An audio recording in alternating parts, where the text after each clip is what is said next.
This is a sugar daddy thing. I'm younger than my husband. So still when I met him, my mind was still active Like a as child, a young yeah. girl, like a child. People were like looking away when they see us. I love the thin African woman. Yo. It's like this father thing. This, I can't not even- all the white community accept this mixed marriage thing. When I wanted to get married, I wanted a farm girl. I know farm girls are different than city girls. After I was married the first time for 29 years, and then I decided, you know, I don't want to be married again. I'm done. I could serve Jesus by myself, and alone is good. And then what had happened, God just started bringing African women into my life. Friends, just friends. And I started seeing something in African women that I didn't see in Indian or white women. It was something, I saw humility, I saw wonderful things there. And a servant heart. I'm traveling to work. Yeah, I never pick people up next to the road. And I'm traveling to Albert Lutuli Hospital, and there she stands. Sure.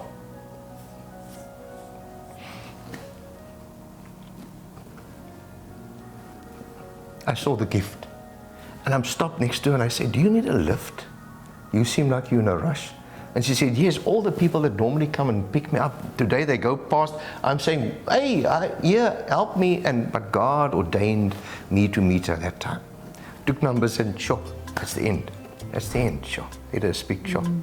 I think I wasn't, on my mind it wasn't clear that is that her husband actually, because it was my dream.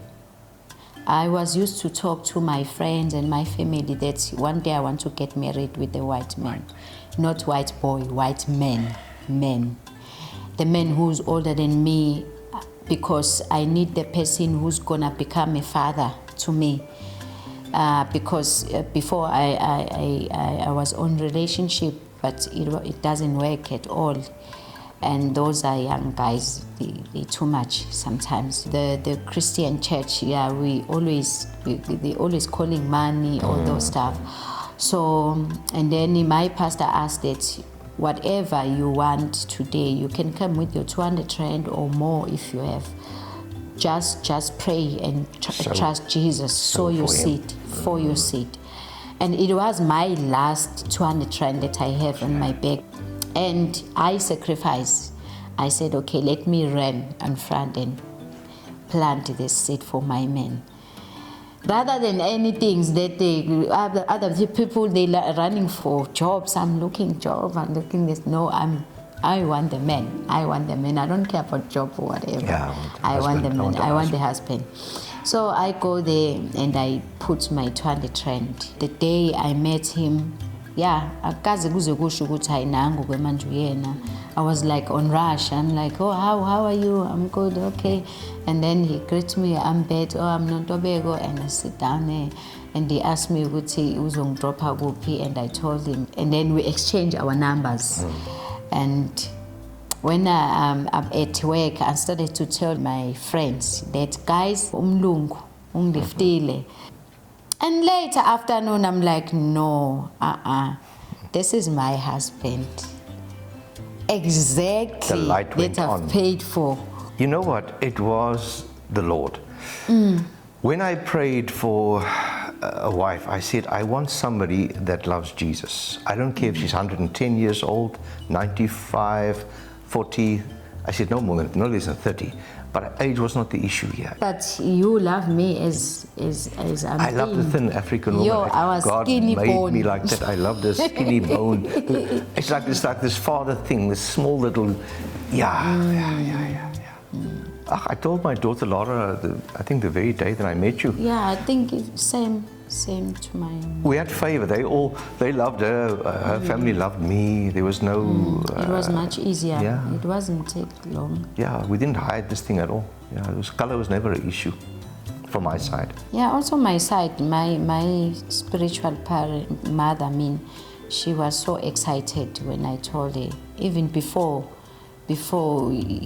she met my husband, she knew that I want to get married with a white man.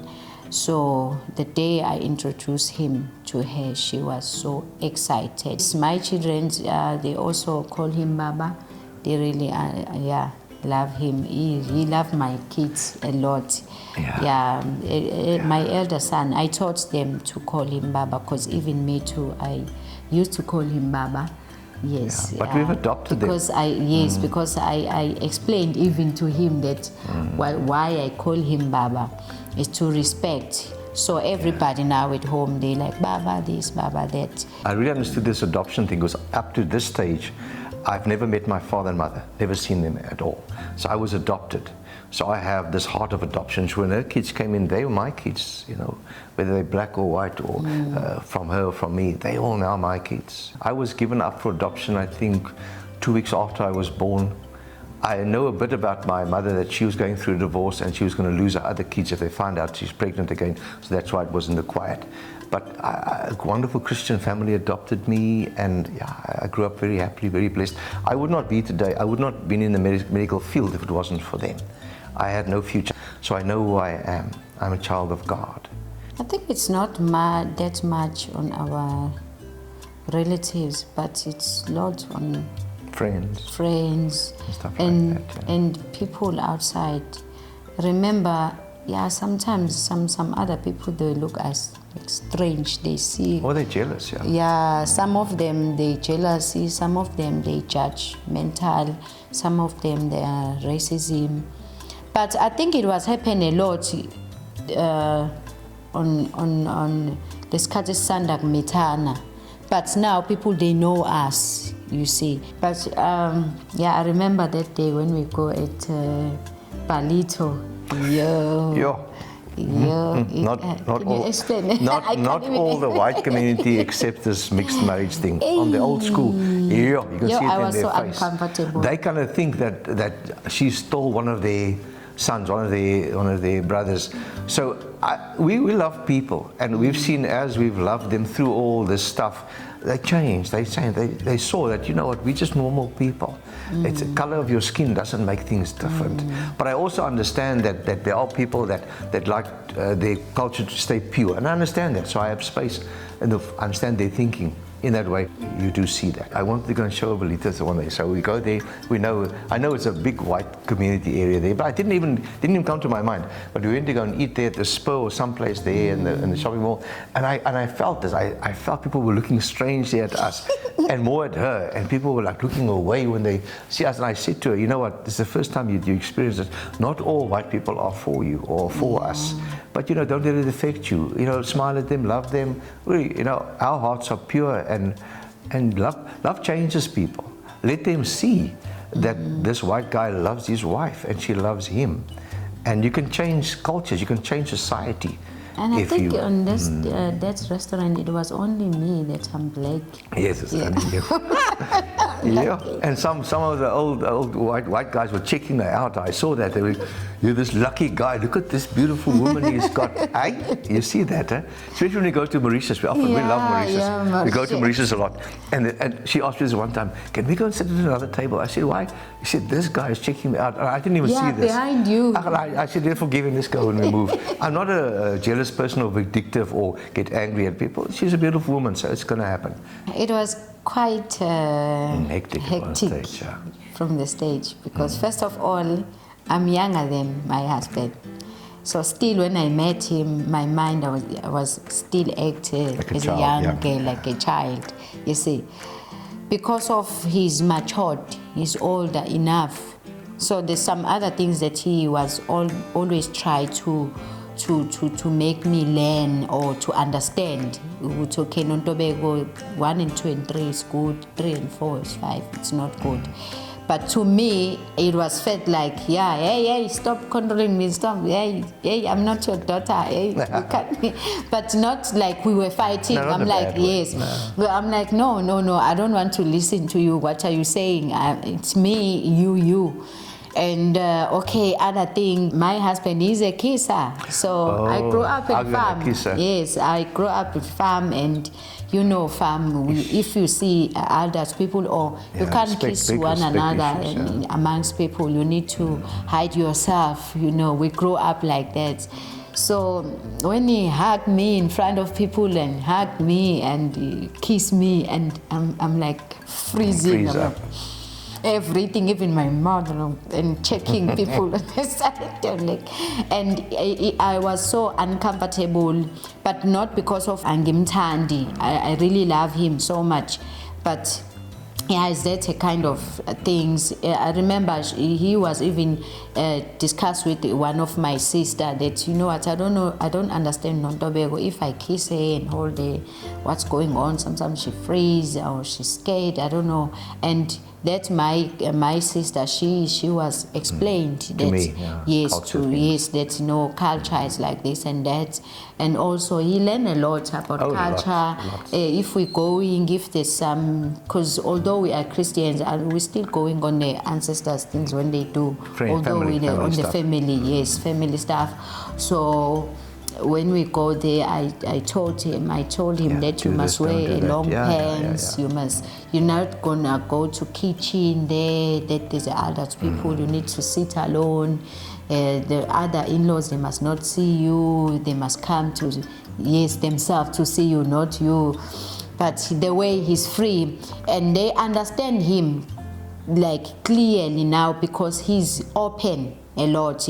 Now he came in and greeted them. How are you? Walk through the house, check all the rooms. And they're not throwing toys at the car. And then they enjoy him, actually. They enjoy him. They're like, wow. Yeah, because it's our first time to see white people. They're free like this. Because they also need to learn our culture. There's a white culture and there's African culture. Yeah. But it was because, in a sense, me and Nontobeko are also very different people. We're not identical in the way we're not always on the same page with certain things. And she was mature in certain areas I was not, so I learned a lot from her as well. So it was like just trying to find more finding, but we never argued or fought or anything like that. We just needed to understand the different things and how to become one and work together. But it was funny some stages. Some things were, Yes, I think the respect, there's a big respect thing in the African culture, which I really enjoyed. She taught me to give grace, to understand where people are at, how to behave in a certain way, but still being free in that. There were differences in us. I love to hold hands, as I'm doing. I'm a hand holder. So with my daughter, I hold her hand all the time. Nontobeko is not a hand-holding person at all. People are really different in certain things. And you don't force them or trying to change them. You need to adapt to them. So when we walked in town, I would like to hold their hand. But some people thought this is a sugar daddy thing because of their age difference. It complicated things. They judged us before they knew us. And eventually I stopped holding her hand because it sometimes made me feel uncomfortable. So it's something I had to let go, which was important to me. Yeah, so that was kind of a challenge to me because that's my nature. No, I just accepted her for who she is. And sometimes when we go and walk on the beach, I take her hand, we walk there. When we grew up, we have cousins. You see, it's either it's a boy, it's a girl, or whatever. Lots. So us two cousins, it's like brother. So it's one of other things that my husband didn't understand for it. That's okay. Hey, uncomfortable Nontobeko if somebody WhatsApping you, how are you? Are you good? How come? Because this is a guy, you see, and I need to explain to him that no, this is the cousin. Cousin to us is like a blood, although it's a guy. You see, it was little bit take time to him to understand this thing, but later he understood. But what I've learned, because of now I'm married, so I need to distance myself, especially I'm not a hugger too much, you see. A lot of them, they love hugging, so I respect him. I make sure that I respect my husband, that you know what, I can hug the girls, all those stuff, but my cousins, brothers, it's either we use the shoulder to hug or just to shake the hand. And I make sure that always I respect what he doesn't like. And I think it's important because statistics are showing that 80% of marriages that fail is because of WhatsApp and social media. So you must understand when you get married, the rules change. You cannot be idly chatting on social media with guys you don't even know or flirt. You know what's out there, you know what's going on. The same thing with me. Our marriage is an example to other people. My cell phone don't have a PIN. Her cell phone has, but I know what the pin is because the kids sometimes get on the cell phone. Doesn't want that. But it's open. My cell phone is open 24 hours a day. Hers as well. I can go if I wanted to check. Not that I ever do that, but I can go. There's nothing hidden here. It's transparent. You know, and I said in the beginning, you know what? I know you're beautiful and stuff like that, and some people say I'm handsome and stuff. We're going to get people coming through social media or whatever to come and hurt our marriage. But you need to deal with that. Don't even tell me. If you go with the Uber somewhere and this Uber guy is all over you and trying to get your number, deal with it. I deal with the woman that's trying to come onto me that's want to affect our marriage, and it works for us. And we trust each other fully, and we're open. There's no hidden stuff here. No, I am laughing. Why? I remember at Water Park. Yes. Yes, this lady that she came and then she said, oh yeah, she wants my number. And I'm walking with my wife here and she said, can I have your number? But I said, sorry, I'm married. I dealt with it. It's the way you deal with things. I was a little bit, my husband, he always walk fast than me. Sometimes so I think she saw her. I saw he turned back, he said, hey. Yeah, but I said, sorry. And I was polite. Can I give you a compliment? Or can I tell you, my wife gave me a compliment. She had 2 previous relationships before me. She said to me, Baba, you're the best lover I ever know. Those other guys know nothing about. Yeah. So age was never an issue. Honestly, I don't feel that she's 37, I was 50 something when I married her. Honestly, it was never felt age difference. I think sometimes I love dancing and chatting all the time. Oh. Yeah, sometimes I'm wara baba, this and that and that, and then you remember this and that and that, and then in the end up say yeah, yes, no, Baba, look at me. You remember this photos. lady? Yes, photos. No, but I'll tell her. Yeah, photos. Selfish. Yes, I'm not a photo person at all. If you got to get me to take a photo, you got to pull me. Come sit here. I'm not a photo person. And they, selfie generation. Yo, Baba, come take photos here. Shh. We're in Mauritius. I'm checking those beautiful. He said, come take photos. Yes, I love photos. I love photos. Sometimes I even call him, Baba, let's take some photos, and then he walk like this. I said, okay, yes, yes, ma'am. And take some. But that's her. I love her for that. Yeah. So and also what I like. My husband really supports me really a lot because sometimes I'm acting like a young kid and I'm like walking and shaking my palms, and then he need to do same what I'm doing. We shake palms together. Yeah, she keeps me young. She keeps me young. Yes. No, that's the thing. Just the selfies. Just the selfies that I thought. Sure, balance. You can't all the time be on social media posting videos. Oh, there's more to life. Yeah, that was that. No, honestly not. Honestly, never regretted. Never. Honestly, our marriage is strong and our love is strong. Yeah. What I was asked before, remember when we met, I was like, God, why I didn't meet my husband at the early age? Because I was suffered a lot on my late relationships. It was crazy. It was hectic. Abusive. It was like toxic. So when I am with my husband now, I'm feeling more like comfortable. I'm feeling more now. It's like, to me, it's a new relationship. He's my first lover, actually, to me. So I really enjoy my marriage. And no, I'm just saying, because he said, even if Nontobeko give me $1 million, I'll never ever eat chicken feet and tripe. Yeah, but I like the stomach tripe, but not the other heads, one. Cows. Not, the stomach. My mom used to make the tummy with curry. Sheep. That I eat, yes, but not the other. But then not the cow. The smell of tripe. And she wants to kiss me after she eats tripe. It's not. The first is brush your teeth or get some mouthwash. Sweets or mouthwash. And I love chewing bones. Oh, I see the dentist balls coming. Oh, I love African food. Yeah, the beans. Yeah, go on. Yes, languages we speak. She speaks Zulu, I speak English. She's given up on trying to teach me Zulu. because I'm pathetic with languages. I take long, my mind is not a language mind, I'm a science-minded person. But she's good at languages. So I've taught her English, she's really grown in the English vocabulary, great. We're going to teach our baby Afrikaans, and I'll teach her a little bit. I taught a little bit, but not now. It's not the time for it now. Goeiemorgen. Goeiemorgen. So there's a few, and I know Siyabonga, and I know a few Zulu words, but very limited, 10. Like. So yeah, they've given up on me, trying to teach me Zulu. It's not going to happen here. Goeiemorgen, meneer. Yeah. But we want to teach our daughter, Tandeka, the 4-year-old, we're going to teach her Afrikaans, English and Zulu. But Zulu first, because that's a native language, but English, because we travel the world, we know English. If you can speak English, you can communicate. Yeah, so we'll do it, we'll get there. I think the benefit was for me that you understood some English. You had English as a subject at school, so you grew in that enough for us to communicate actually quite effectively.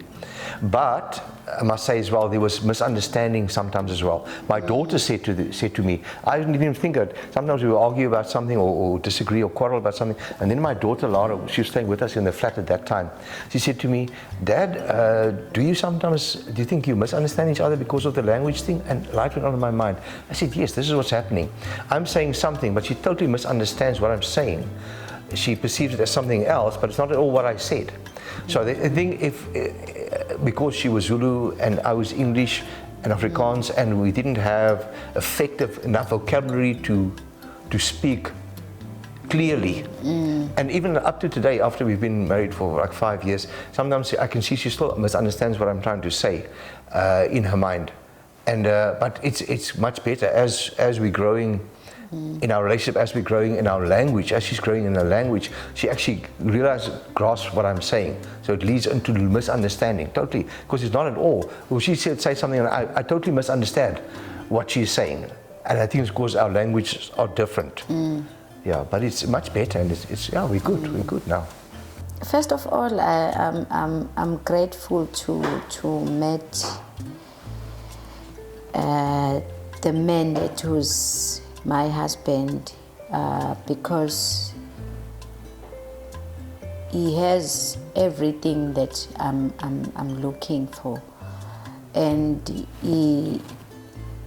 I'm grateful for his heart and his patience for me, and he thinks for me. Always he think about me. It's about me always. Yes, he always puts me first. I'm really grateful for that. I'm always prayed for him that Jesus, please protect him. Even though I wasn't want to get married with a pastor, I didn't want to be a pastor's wife. I didn't know. I should have asked him that time when I met him that, are you a pastor, say, or what?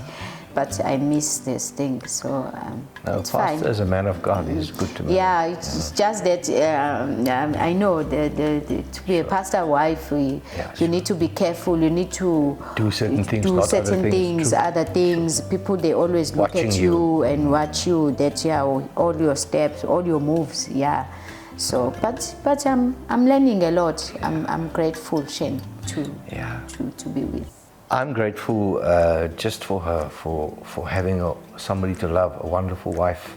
And I'm so grateful that in the morning when I wake up, she's there in the bed next to me. That when she goes away, she phones me, Baba, I'm here, how are you, how's things at home, I'm coming back, see you later. That partnership, that companionship, you're not alone. You're not walking this road alone. And that means I'm very grateful for somebody. Yeah, that's the advice. You know what? Love with your heart. Love with your heart, and what you have inside of you is real. And protect what you have. Protect your marriage. I said to her, your marriage is so important, even more important than your kids. Protect what you've got. Keep friends, people out that are not friends. Be careful.